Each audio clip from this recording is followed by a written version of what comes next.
Hi viewers, welcome to my channel. ఈ వీడియోలో మనం మెయిన్గా మాట్లాడబోయే విషయం ఏంటంటే జగన్మోహన్ రెడ్డికి గట్టి షాక్ తగులుతుంది. వైఎస్ఆర్సీపీ పార్టీలో శ్రీకాకుళం జిల్లా నుంచి ఒక కీలక నేత అయిన ధర్మాన ప్రసాదరావు, ఆయన కొడుకు రామ్మోహన్ నాయుడు వాళ్ళు పార్టీ మారుతున్నట్లు ఎప్పటి నుంచో కూడా కొన్ని ఆరోపణలు అయితే వస్తున్నాయి. అయితే ఈ నేపథ్యంలో కీలకంగా చూసుకుంటే వాళ్ళు ఎప్పుడు పార్టీ మారుతారు అనేది ఇప్పుడైతే చర్చనీయాంశంగా మారింది. ఇక్కడ కీలకంగా చూసుకుంటే గతంలో ఆల్రెడీ మారుతున్నట్లు కొంతవరకు కూడా మీడియాలో వార్తలు అయితే సర్క్యులేట్ అయినాయి.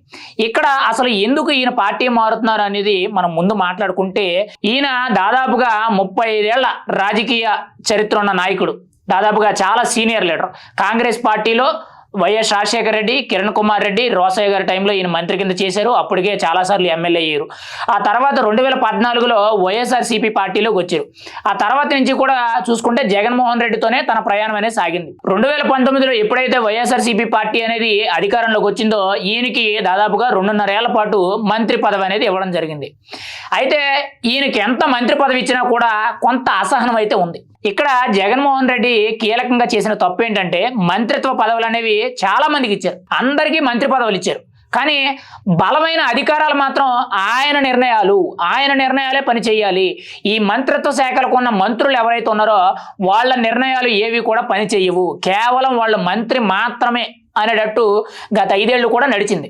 కేవలం వాళ్ళు ప్రతిపక్షాలను తిట్టడం, లేదనంటే ప్రెస్ మీట్లు పెట్టి మాట్లాడడం, లేదనంటే బహిరంగ సభల్లో పాల్గొనడం తప్పితే ఎక్కడా కూడా అధికారికంగా ఒక నిర్ణయం తీసుకునే వెసులుబాటు అనేది వాళ్ళకి లేదు.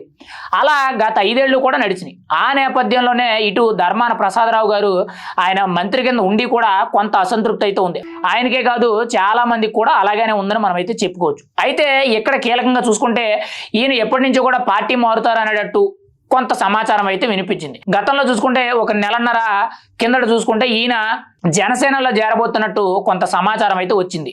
అందులో కూడా ఈయనకు ఆరోగ్యం సహకరించకపోవడం వల్ల ఈయన రాజకీయాల నుంచి పక్కకు తప్పుకొని, అంటే రాజకీయాలకి ఈయన స్వస్తి చెప్పి ఇంకా ఇంటికాడ కూర్చోవడం. ఈయన కొడుకు ఎవరైతే రామ్మోహన్ నాయుడు ఉన్నారో ఈయన గతంలో ఎప్పటి నుంచో కూడా వైఎస్ఆర్సీపీ పార్టీలో తిరుగుతున్నారు తప్పి ఎక్కడా కూడా ఒక ఎమ్మెల్యే కాదు, ఒక ఎంపీ కాదు, ఎక్కడా కూడా టికెట్ కూడా తీసుకోలేదు. పార్టీ కోసం వాళ్ళ నాన్నగారి వెనకాల ఈయన తిరగడం జరిగింది. ఇక్కడ వరకు బాగానే ఉంది. అయితే ఇప్పుడు కొడుకుని, అంటే రామ్మోహన్ నాయుడు ఎవరైతే ఉన్నారో ఆయన్ని కీలకంగా రాజకీయాల్లో నిలదొక్కునే విధంగా జనసేన పార్టీలో జిల్లా స్థాయి నాయకుడిగా ఆయన్ని నియమించడానికి అయితే ధర్మాన ప్రసాదరావు అయితే ఒక ప్లాన్ ప్రకారంగా జనసేనతో పాటు కొంత డీల్ మాట్లాడుతున్నట్టు మనకు సమాచారం తెలుస్తుంది.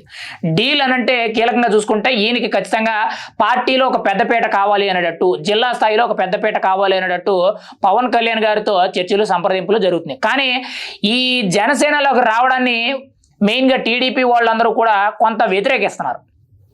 మరి గతంలో కూడా బాలినేని శ్రీనివాసరెడ్డి వస్తానంటే వ్యతిరేకించారు. కానీ బలవంతంగా పవన్ కళ్యాణ్ గారు అయితే బాలినేని శ్రీనివాసరెడ్డిని పార్టీలోకి తీసుకోవడం జరిగింది.